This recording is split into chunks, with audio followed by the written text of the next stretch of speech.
Bismillahirrahmanirrahim. Assalamualaikum warahmatullahi wabarakatuh. Alhamdulillahilladzi arsala rasulahu bil huda wa dinil haq liyudhhirahu 'alad dini kullih wa kafa billahi syahida. Asyhadu an la ilaha illallah wahdahu la syarikalah wa asyhadu anna Muhammadan abduhu wa rasuluhu alladzi la nabiyya wa rasulahu ba'dah. Qad qala Allah Ta'ala fi kitabihil Qur'anil Karim. A'udzu billahi minasy syaithanir rajim. Bismillahirrahmanirrahim. Syahrul Ramadhanal ladzi unzila fihil Qur'an hudal linnas wa bayyinatin minal huda wal furqan. Wa qala Rasulullah sallallahu alaihi wasallam, man shoma ramadhana imanan wa ihtisaban ghufira lahu ma taqaddama min dambi. Alayah sadaqallahul azim. Ikhwa fillah rahimakumullah. Segala puji selamanya mutlak milik Rabbul Alamin, Rabb semesta alam, yang telah memberikan kita beribu-ribu nikmat, yang mungkin bukan beribu-ribu lagi, bahkan berjuta-juta nikmat, yang hingga saat ini masih kita rasakan nikmat tersebut. Nikmat iman dan Islam merupakan saksi sebagai hamba Allah lah kita berada di bumi ini. Tidak lupa salawat beserta salamnya semoga selalu tercurah dan terlimpahkan kepada revolusioner Islam, penghancur kufur, pembasmi batil, penolak bid'ah, penyusun reformasi Islam sedunia, habis gelap terbitlah terang, yakni Habibana wa Nabiyana Muhammad sallallahu alaihi wasallam. Ikhwah fillah rahimakumullah. Bulan Ramadan merupakan salah satu momentum yang sangat ditunggu-tunggu oleh umat muslim seluruh dunia, di mana di bulan Ramadan sendiri merupakan salah satu bulan yang sangat istimewa dibanding bulan-bulan yang lainnya. Terdapat pahala yang begitu besar dan begitu melimpah ruah yang tidak bisa kita dapatkan di bulan-bulan lainnya kecuali di bulan Ramadan ini. Makanya daripada itu, seorang muslim wajib menyambut bulan Ramadan dengan gembira, dengan sukaria. Bahkan para sahabat dahulu ketika ia hendak dipertemukan dengan Ramadan selalu meminta doa kepada Allah Subhanahu wa taala. Allahumma salimni li Ramadan. Ya Allah, selamatkanlah aku, sampaikanlah aku kepada bulan Ramadan nanti. Karena apa? Karena sejatinya mereka tahu tentang pahala dan keutamaan yang ada di bulan Ramadan itu tersendiri. Makanya ikhwah fillah rahimakumullah, mari bersama-sama kita bersyukur atas nikmat umur yang telah Allah berikan sehingga kita dapat sampai kepada bulan Ramadan ini. Tentunya yang menjadi pertanyaan bagi kita semua, lantas bagaimana cara kita mengungkapkan rasa syukur ini kepada Allah Subhanahu wa taala? Ada 4 cara seseorang bisa disebut syukur kepada Allah Subhanahu wa taala. Apa saja? Yang pertama, dzikrul mun'im, yaitu mengingat sang pemberi nikmat. Selalu berzikir kepada Allah Subhanahu wa taala. Zikir kepada Allah Subhanahu wa taala merupakan satu hal yang sangat dahsyat yang dapat menghantarkan manusia kepada rasa syukur kepada Allah Subhanahu wa taala. Sehingga ketika seseorang sudah mengingat-ingat Allah Subhanahu wa taala, Allah pun akan selalu mengingat dan membantu orang tersebut. Ketika misalkan seorang A memiliki kenalan dengan seorang B, karena sudah dekatnya dia dengan seorang B, apabila si A tersebut meminta sesuatu kepada si B, pasti si B tersebut tanpa ragu dan tanpa belas kasih langsung memberikan apa yang dibutuhkan oleh si A. Ketika seorang hamba begitu dekat dengan Allah Subhanahu wa taala dengan cara berzikir kepada Allah Subhanahu wa taala, pasti ketika seorang hamba tersebut memiliki hajat atau keinginan, Allah Subhanahu wa taala akan selalu mengabulkan keinginannya. Jangankan yang diinginkan atau yang diminta doa, saudara. Yang tidak diminta doa pun ketika ia membutuhkannya, Allah akan berikan gitu kan. Betapa sangat luar biasanya gitu kan. Misalkan ketika kita butuh sepeda gitu kan, Allah berikan, bisa jadi gitu, ketika seseorang tersebut membutuhkan sepeda, Allah berikan kereta, Allah berikan pesawat gitu kan. Tidak tahu karena apa? Karena saking dekatnya hubungan ia dengan Allah, sampai-sampai sesuatu yang ia minta pun Allah lebihkan. Itu maha dahsyatnya dzikir kepada Allah Subhanahu wa Ta'ala. Bahkan seseorang yang mengalami masalah-masalah besar dalam hidupnya, ketika ia berzikir kepada Allah Subhanahu wa Ta'ala, hebatnya ia mampu menyelesaikannya. Allah sendiri menerangkan, ala bidzikrillahi tatmainnal qulub, wahai hamba-hambaku yang sedang gelisah, yang sedang galau atau lain sebagainya, berzikirlah kepada Allah. Karena apa? Ala bidzikrillahi tatmainnal qulub, karena hanya dengan berzikir kepada Allah hati menjadi tentram dan tenang. Ketika kita menginginkan kedamaian hati, ketentraman hati, maka itu harus didasari dengan berzikir kepada Allah Subhanahu wa Ta'ala sebagai bukti rasa syukur kita kepada Allah Subhanahu wa Ta'ala. Itu yang pertama, ikhwah.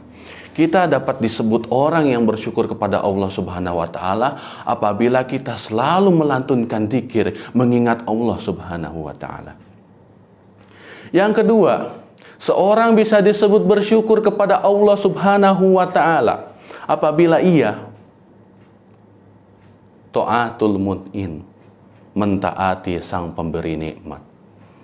Bagaimana ia bisa mentaati setiap perintah Allah Subhanahu wa Ta'ala dan menjauhi segala larangannya.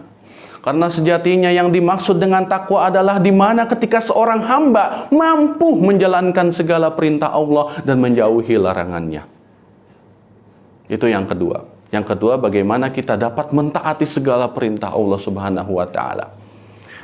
Yang ketiga, seorang bisa disebut bersyukur kepada Allah Subhanahu wa Ta'ala apabila isti'malu fi ridhal mun'im, yaitu menggunakan segala nikmat, aset yang telah Allah berikan kepada kita untuk mencapai ridhonya Allah Subhanahu wa Ta'ala. Ridho Allah merupakan sebuah aset yang sangat besar yang harus diprioritaskan oleh seorang muslim sebagai ultimate goalnya dalam kehidupan. Pernah di dalam satu kitab karya Dr. Naji Ibrahim, kitab Mishak Amal Islami, dikatakan ketika seseorang masuk ke dalam surga, mereka ditanya oleh Allah Subhanahu wa Ta'ala, wahai hamba-hambaku, apakah kalian sudah merasa puas dengan nikmat yang telah aku berikan saat ini? Jawaban mereka, kalau jawaban secara simpelnya ya bahasa kitanya, pasti ya Allah, kami sudah sangat merasa puas dengan nikmat yang kau berikan saat ini. Bagaimana mereka tidak merasa puas diam di dalam surga ketika misalkan mereka ingin durian, datang pohon duriannya, sudah dalam keadaan terkelupas tinggal makan. Ketika mereka apa? Ketika mereka menginginkan sebuah kelapa muda, datang pohon kelapanya, melendoi gitu kan pohon kelapanya, sampai-sampai tinggal metik kelapanya dan tinggal minum. Ketika mereka menginginkan madu, susu, dan arak sebagainya gitu kan, di situ sudah tersedia, bukan dalam botol, dalam drum, dalam truk, dalam sebagainya, tapi di situ disediakan sebuah sungai gitu kan. Ketika misalkan pengen minum arak di surga, udah nggak minum lagi saudara gitu kan. Kita bahkan bisa minum sambil berenang. Bagaimana mereka tidak merasa puas para penduduk surga saat itu? Kemudian Allah Subhanahu wa Ta'ala bertanya kembali kepada mereka, apakah kamu mau aku tunjukkan satu nikmat yang lebih besar daripada nikmat yang telah engkau rasakan saat ini? Wah, kata penduduk surga ya, kalau bahasa kitanya, wah ternyata ada nih nikmat yang lebih besar dari yang kita rasakan saat ini saudara. Pasti mereka pun menjawab mau. Kemudian Allah menunjukkan nikmat tersebut adalah aku ridho terhadapmu dan engkau boleh melihatku tanpa hijab. Jadi ridho Allah Subhanahu wa Ta'ala itu merupakan satu hal yang memang harus diprioritaskan oleh seorang muslim. Setiap langkah, setiap pekerjaan, ucapan, amalan ibadah harus senantiasa menimbulkan ridho Allah Subhanahu wa Ta'ala. Tangan yang kita miliki, mata, telinga, lisan, mulut, kaki harus semata-mata digunakan untuk meraih ridha Allah Subhanahu wa Ta'ala. Sebagai apa? Sebagai bukti rasa syukur kita kepada Allah Subhanahu wa Ta'ala.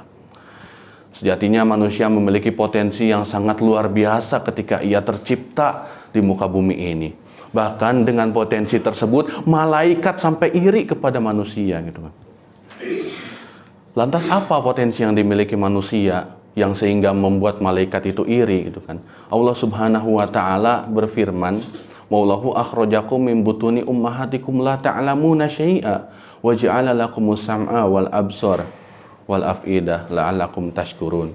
Dan Allah Subhanahu wa taala telah mengeluarkanmu dari perut ibumu dalam keadaan tidak mengetahui sesuatu apapun. Kemudian Allah Subhanahu wa taala menciptakan penglihatan, pendengaran dan hati nurani agar apa? Agar kalian itu bersyukur kepada Allah Subhanahu wa taala. Lantas di sini sudah sangat jelas bahwa aset tubuh yang kita miliki ini harus semata-mata menghasilkan ridha Allah Subhanahu wa taala dengan cara bersyukur kepada Allah Subhanahu wa taala. Itu yang ketiga.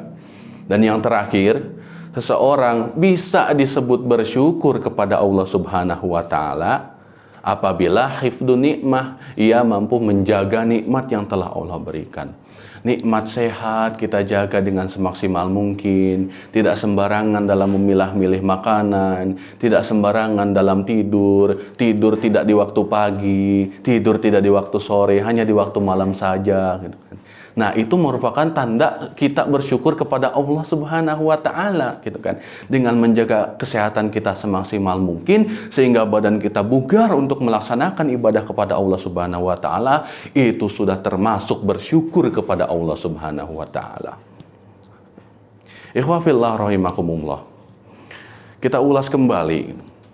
Lantas dari kesimpulan yang tadi itu kan, jadi cara bersyukur kepada Allah itu ada 4 perkara.